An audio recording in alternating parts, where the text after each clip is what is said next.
Selamat malam Bapak Ibu yang terkasih dalam Tuhan Yesus Kristus. Selamat datang dalam ibadah hari Rabu Kebaktian Keluarga tanggal 15 Juli 2020. Kita akan masuk dalam ibadah. Saudaraku, marilah kita berdiri untuk menghadap Tuhan dan menyembah-Nya serta memuliakan nama-Nya, karena kasih setia-Nya besar atas kita.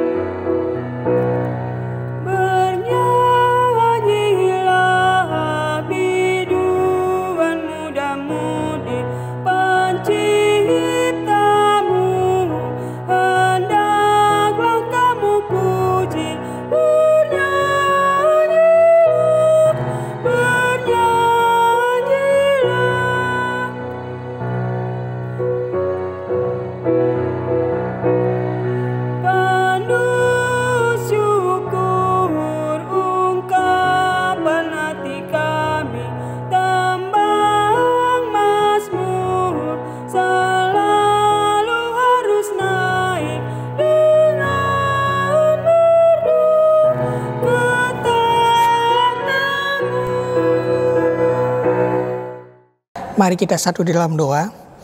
Ya Tuhan, Allah Bapa yang kami puji, sembah dan muliakan dalam Tuhan Yesus Kristus. Kami bersyukur karena dari hari ke hari, dalam suka dan duka, Engkau selalu setia, menjaga dan menolong kami. Engkau mengetahui semua kekurangan dan kelemahan kami, dan mengampuni segala dosa dan kesalahan kami. Kami bersyukur karena diberi kesempatan bersama keluarga untuk menghayati persekutuan dengan Tuhan melalui nyanyian doa dan mendengarkan firman-Mu. Kuduskanlah ibadah kami ini ya Tuhan, serta karuniakan Roh Kudus-Mu untuk mengurapi kami semua. Dan berkenanlah Engkau memberkati setiap keluarga dalam ibadah di rumah masing-masing. Dalam nama Yesus Kristus Tuhan kami. Amin. Bapak Ibu yang terkasih dalam Tuhan Yesus Kristus, tiba saatnya kita untuk membaca Mazmur yang terambil dari Mazmur 63 ayat kedua sampai kelima. Mazmur 63 ayat kedua sampai kelima yang menyatakan, Ya Allah, Engkaulah Allahku dan aku mencari Engkau. Jiwaku haus kepadamu. Tubuhku rindu kepadamu, seperti tanah yang kering dan tandus tiada berakhir. Demikianlah aku memandang kepadamu di tempat kudus, sambil melihat kekuatanmu dan kemuliaanmu. Sebab kasih setiamu lebih baik daripada hidup. Bibirku akan memegahkan Engkau. Demikianlah aku mau memuji Engkau seumur hidupku, dan menaikkan tanganku demi nama-Mu. Bapak Ibu, silakan duduk kembali.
Jemaat Tuhan, mari kita satu di dalam doa mohon bimbingan Roh Kudus. Kita berdoa. Ya Tuhan, firman-Mu adalah harta terpendam yang menjamin kehidupan kami di bumi maupun di sorga. Curahkanlah Roh Kudus-Mu agar kami mendapat kuasa dan kekuatan untuk menggali firman-Mu dan mau hidup di dalamnya sekarang dan selamanya. Amin. Jemaat Tuhan, marilah kita berdiri.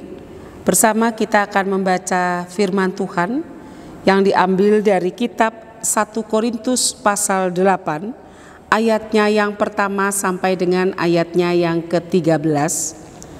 1 Korintus pasal 8, ayat 1 sampai ayat 13 yang menyatakan demikian. Tentang daging persembahan berhala kita tahu, kita semua mempunyai pengetahuan. Pengetahuan yang demikian membuat orang menjadi sombong, tetapi kasih membangun. Jika ada seorang menyangka bahwa ia mempunyai sesuatu pengetahuan, maka ia belum juga mencapai pengetahuan sebagaimana yang harus dicapainya. Tetapi orang yang mengasihi Allah, ia dikenal oleh Allah. Tentang hal makan daging persembahan berhala kita tahu, tidak ada berhala di dunia dan tidak ada Allah lain daripada Allah yang esa.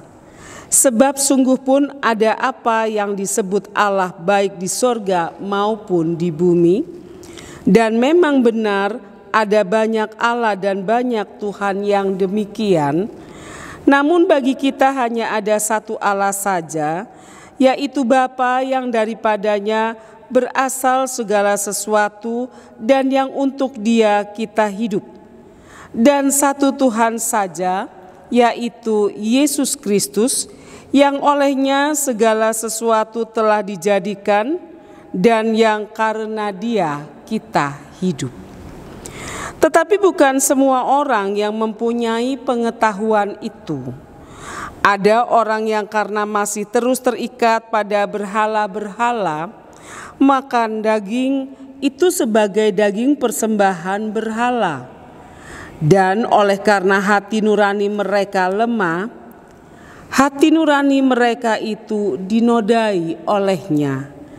Makanan tidak membawa kita lebih dekat kepada Allah. Kita tidak rugi apa-apa kalau tidak kita makan, dan kita tidak untung apa-apa kalau kita makan. Tetapi jagalah supaya kebebasanmu ini jangan menjadi batu sandungan bagi mereka yang lemah. Karena apabila orang melihat engkau yang mempunyai pengetahuan sedang duduk makan di dalam kuil berhala, bukankah orang yang lemah hati nuraninya itu dikuatkan untuk makan daging persembahan berhala? Dengan jalan demikian, orang yang lemah, yaitu saudaramu, yang untuknya Kristus telah mati, menjadi binasa karena pengetahuanmu. Jika engkau secara demikian berdosa terhadap saudara-saudaramu dan melukai hati nurani mereka yang lemah, engkau pada hakikatnya berdosa terhadap Kristus. Karena itu, apabila makanan menjadi batu sandungan bagi saudara-saudaraku, aku untuk selama-lamanya tidak akan mau makan daging lagi, supaya aku jangan menjadi batu sandungan bagi saudaraku. Sampai sedemikian pembacaan firman Tuhan. Terpujilah Kristus. Haleluya.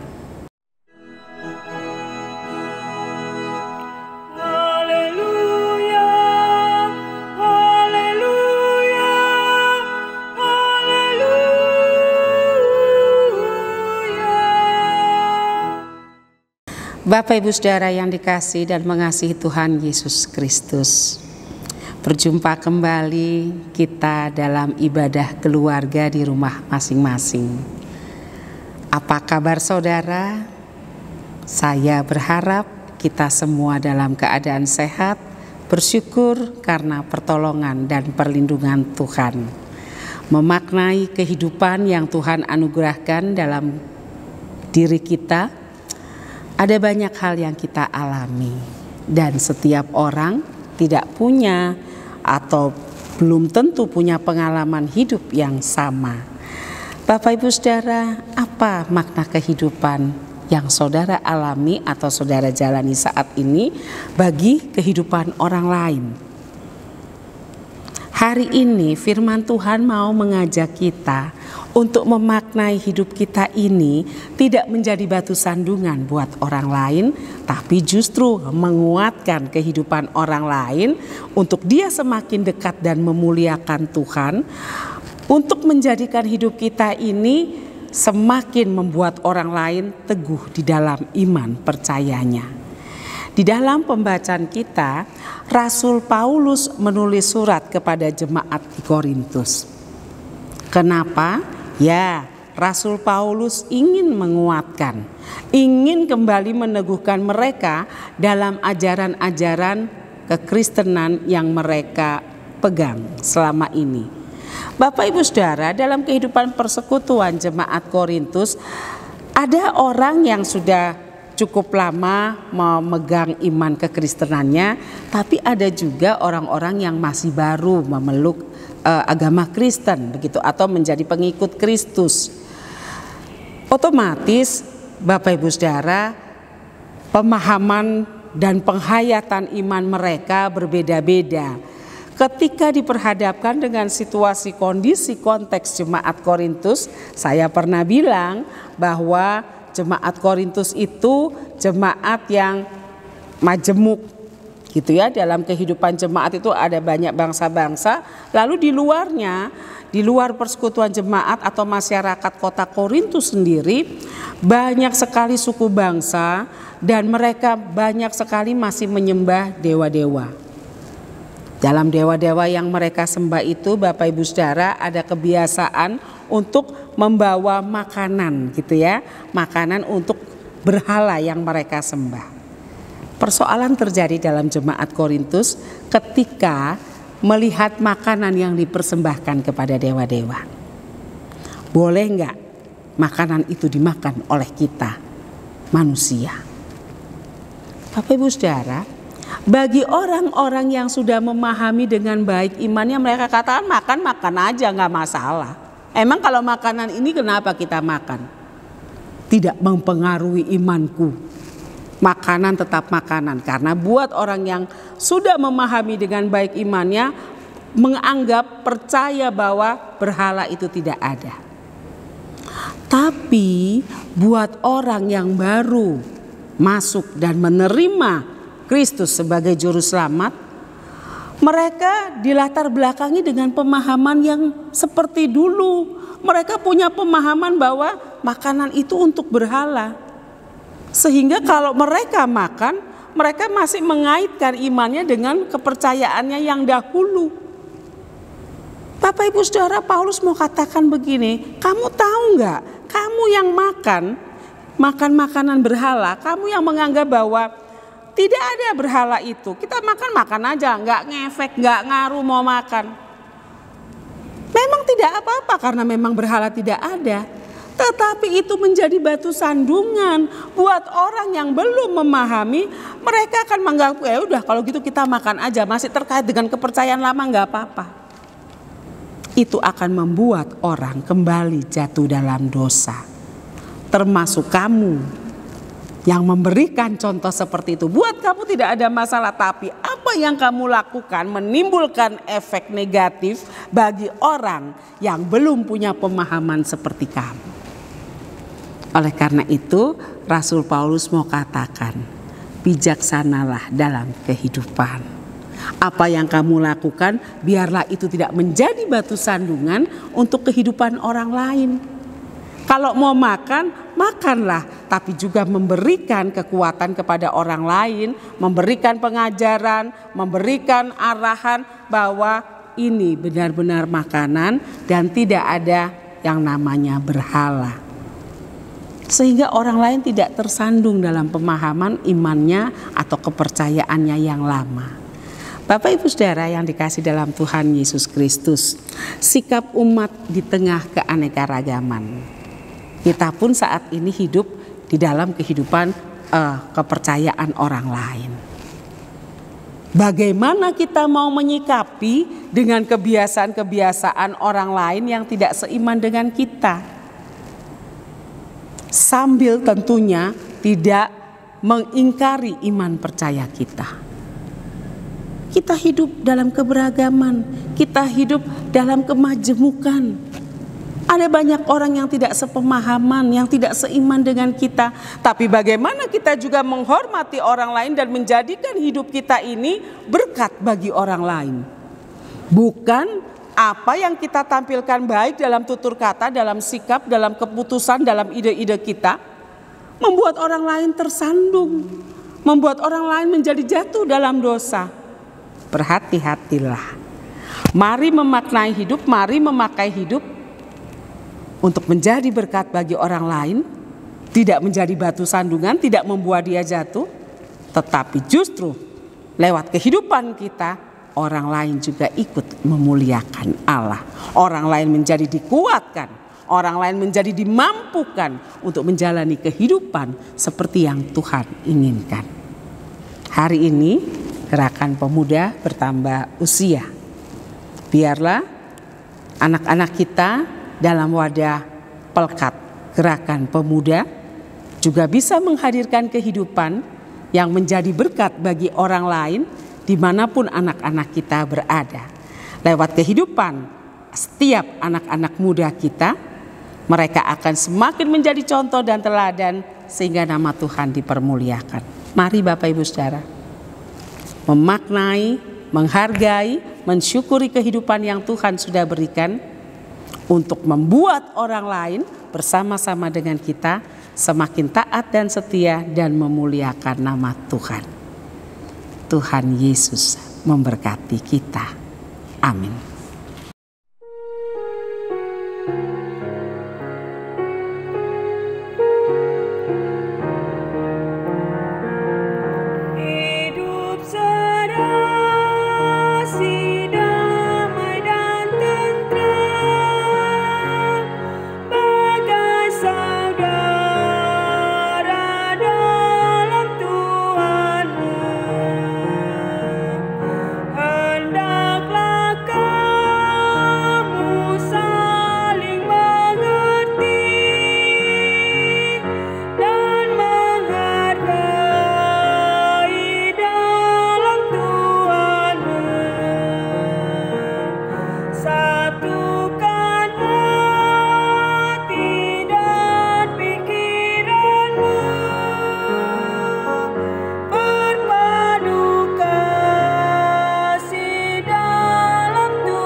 Bapak Ibu Saudara, mari kita satu di dalam doa syafaat, kita berdoa. Kami berterima kasih untuk kebenaran firman Tuhan yang boleh diperdengarkan pada kami pada malam hari ini. Biarlah ya Tuhan, kami senantiasa boleh hidup seturut dengan kehendak Tuhan dan menjadi berkat untuk kehidupan orang lain. Biarlah ya Tuhan, melalui kehidupan yang kami tampilkan, orang lain juga boleh mengenal cinta kasih dan kehendak Tuhan. Dan biarlah ya Tuhan, kami tidak mengajarkan mereka melalui kehidupan kami hal-hal yang negatif, tetapi Tuhan, kami juga boleh menguatkan orang lain lewat kehidupan kami. Terima kasih Bapa di sorga untuk kebenaran firman Tuhan. Tolonglah Bapa supaya kami tetap taat dan setia di dalam bersaksi dan melayani Engkau. Kami berdoa bagi kehidupan kami sebagai gereja-Mu, kami boleh hadir menjadi alat dalam tangan Tuhan, juga untuk menyatakan kehendak Tuhan, sambil menguatkan orang lain, membangun kehidupan orang lain untuk menjadi seperti kehendak Tuhan. Kami berdoa untuk pelayanan kesaksian dan persekutuan kami sebagai GPIB Jemaat Torsina DKI Jakarta. Tuhan menyertai memberkati setiap pelayanan kami, setiap kesaksian kami dan persekutuan kami, sehingga semua kehadiran kami benar-benar menjadi kemuliaan bagi nama Tuhan. Kami berdoa Tuhan bagi kami para presbiter, unit-unit misioner, pegawai kantor gereja, bahkan seluruh jemaat Tuhan dimanapun berada. Tuhan menyertai memberkati kami dalam segala keberadaan hidup kami, apapun yang kami hadapi, apapun yang kami alami saat ini. Kami percaya Tuhan, Engkau ada dan tidak pernah meninggalkan kami. Biarlah ya Tuhan, hidup kami selalu menjadi kemuliaan bagi nama-Mu. Kami memohon Tuhan, Tuhan senantiasa melindungi semua kami, seluruh warga jemaat GPIB Torsina Jakarta dimanapun berada. Jauhkanlah dari segala penularan wabah COVID-19, topang dengan kekuatan kesehatan, kuatkan kami menghadapi hari-hari kehidupan kami dengan segala kenyataan hidup yang harus kami hadapi. Kami percaya kami bisa menjalani hidup ini karena Tuhan tidak pernah meninggalkan kami. Terima kasih Bapa, kami berdoa untuk yang sakit, Tuhan sembuhkan, Tuhan pulihkan. Kami berdoa untuk setiap keluarga, setiap rumah tangga, kehidupan suami, istri, orang tua, anak, kakak, adik. Tuhan menyertai, memberkati, sehingga hidup kami Tuhan selalu berkenan di hadapan-Mu. Bapa di surga, saat ini kami datang kepada Tuhan, kami juga mau berdoa bagi pemerintah kami. Tuhan berikan hikmat sorgawi-Mu, supaya dalam setiap keputusan, kebijakan, aturan yang mereka keluarkan, mereka boleh mendapat tuntunan Tuhan dan mendatangkan damai sejahtera, kebaikan, keadilan, kemakmuran, damai sejahtera bagi kehidupan masyarakat Indonesia. Tolonglah ya Tuhan supaya wabah ini boleh segera berlalu, sehingga seluruh masyarakat Indonesia, bahkan dunia ini Tuhan, boleh menerima kebaikan Tuhan, dengan berangsur-angsur wabah ini boleh berakhir. Terima kasih Bapa yang di sorga. Bapa sorgawi, kami datang kepadamu Bapa, berdoa bagi semua mereka yang saat ini sedang beribadah di rumah masing-masing.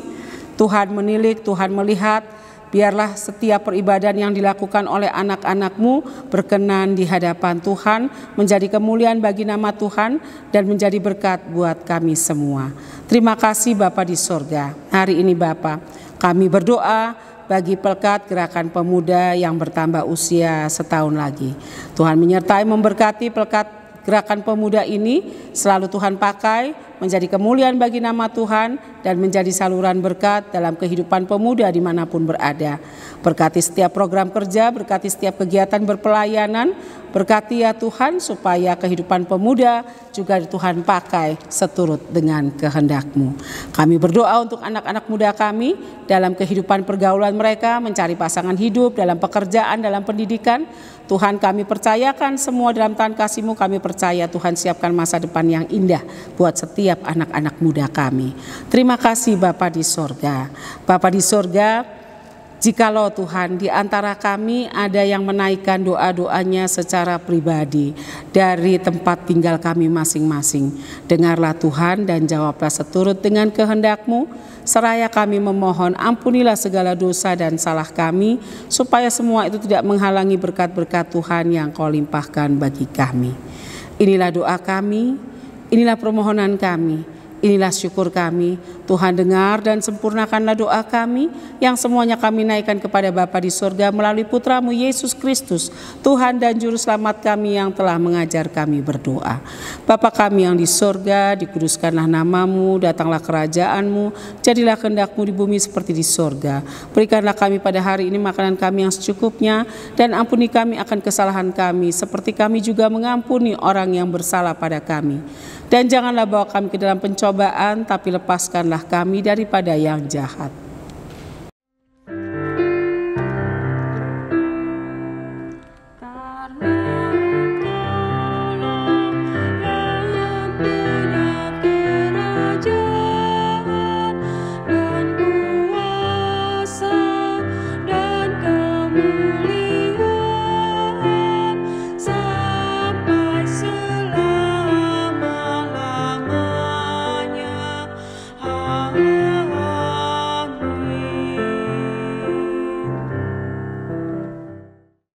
Marilah kita mengucap syukur kepada Tuhan dengan memberi persembahan kepadanya, sambil mengingat firman Tuhan dalam Mazmur 96 ayat 8 yang menyatakan, "Berilah kepada Tuhan kemuliaan namanya, bawalah persembahan dan masuklah ke dalam pelatarannya." Tuhan memberkati saudara dan persembahan saudara.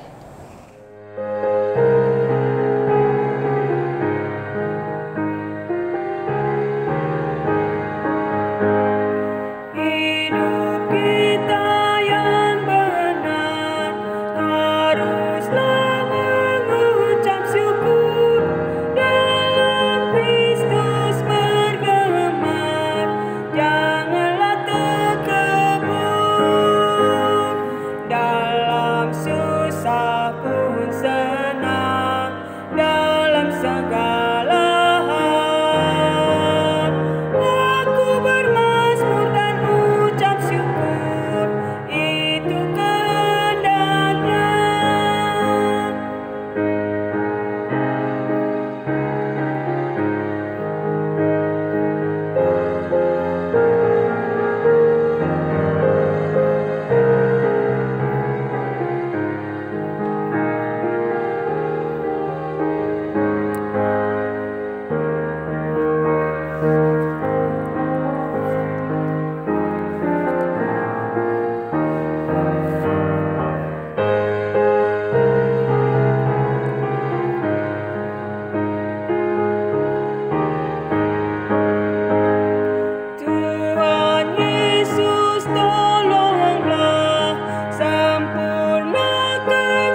Marilah kita berdiri untuk menyerahkan persembahan ini kepada Tuhan dalam doa syukur.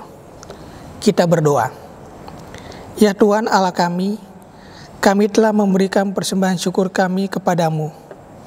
Terimalah dan berkatilah persembahan kami, agar bermanfaat untuk pekerjaan memuliakan nama-Mu. Dalam nama Tuhan Yesus Kristus, amin. Jemaat Tuhan, lakukanlah firman Allah yang telah engkau dengar dan jadilah saksi bagi kemuliaan nama Tuhan Yesus.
Jemaat Tuhan, arahkanlah hati dan pikiranmu kepada Tuhan serta terimalah berkat-Nya. Kasih karunia Tuhan Yesus Kristus, kasih Allah Bapa dan persekutuan Roh Kudus menyertai kamu sekalian sekarang dan selama-lamanya.